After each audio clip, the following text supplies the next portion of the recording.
I record this 5 minutes after was just procrastinating for what, 3 hours straight, which is messed up, definitely in comparison to the things that I want to do and want to achieve.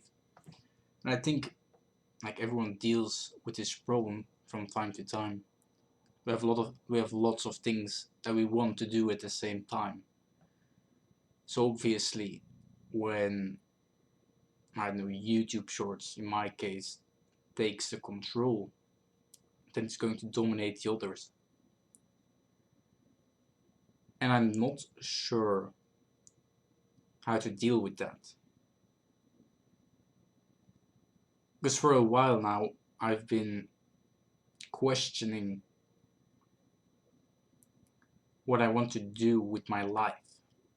Because there are a lot of things out there that make me question or feel like I'm not giving it my all.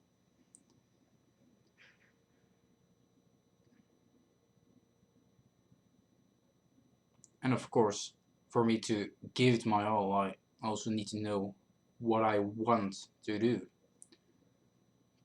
For the most part, currently, it's just looking up exercises for school, making them, and repeat days on end.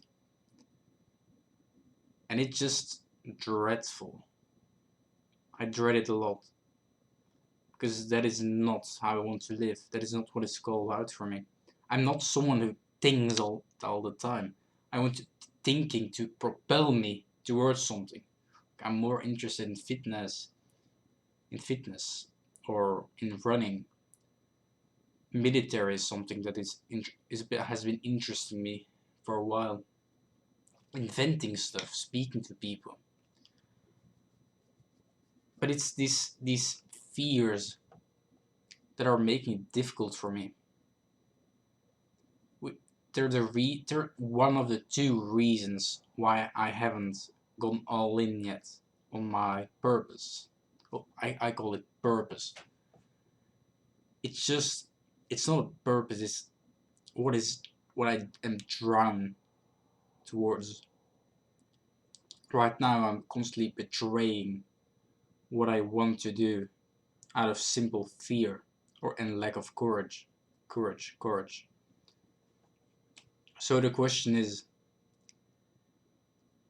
one, how do I actually face those fears?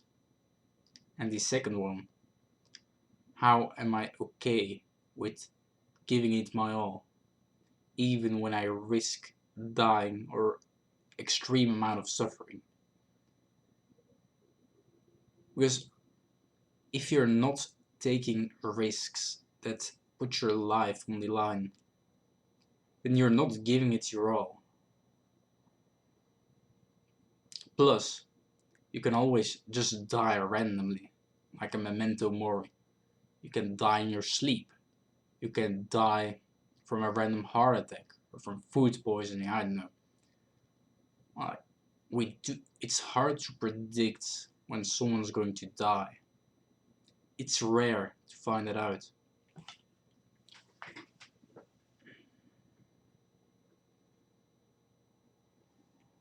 And I don't even know how to begin with those questions.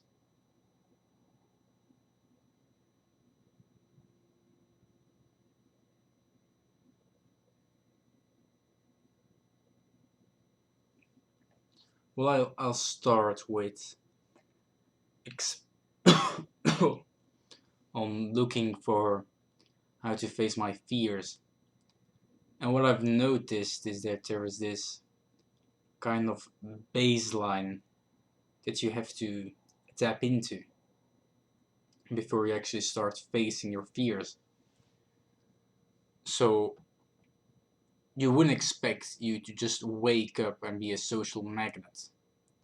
You have to work with stuff, maybe just say hi to someone, maybe go talk a bit with your family. It always takes a while before you're reminded of what you're capable of. in this case in terms of social skills, but this applies to anything. It applies to facing your social skills. It applies to hunting for tigers or going to work. I don't know. I'm just mumbling and giving random examples. So the question is, how do you deal with that? With those fears? And I just think it is as simple as I'm saying, like, just do those things and you'll find out.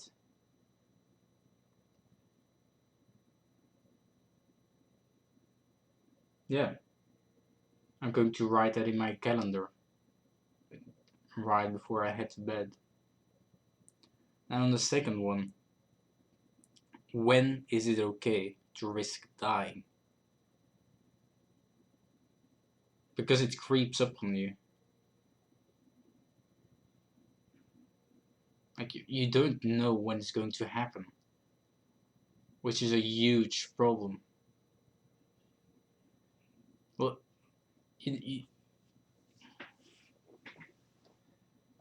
and if you do not know when it's going to happen, you have to be prepared that it will happen at any time. So why not live in a way where you're stronger than death, and that you've already transcended it, that you're better than it, and that you're stronger than it? Because I feel this passion within me. It's just okay with it.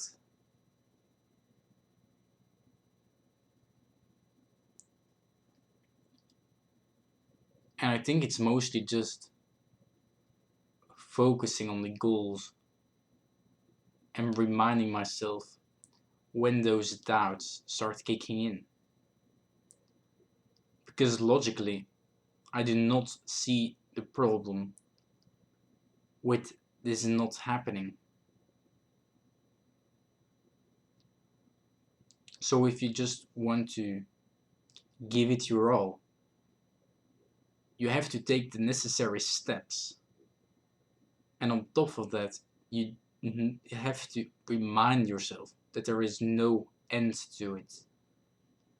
Because it keeps going further beyond death. Like, there is something stronger and better than death. And that is you. That is you. You take those small steps every day. And you in a way keep taking them even if you're dead. Because if you're dead, it's nothing.